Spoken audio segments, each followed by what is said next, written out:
इस गाने में शायद एक ऐसा पेड़ है जिसमें जहरीले फल लगे हैं और उनको कोई लंगूर खा लेता है और गिर जाता है। जहर के असर से वो जमीन में गिरकर रेंगने लगता है। ये सब होते हुए एक औरत देख लेती है और अपने बेटे को बोलती है कि जा लंगूर को देख ले।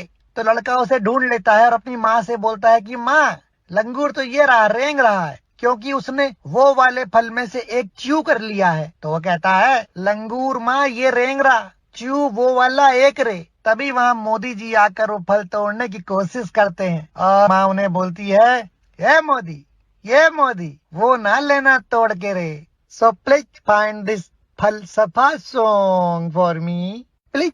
गाना मिल गया है, ये रहा आपका गाना।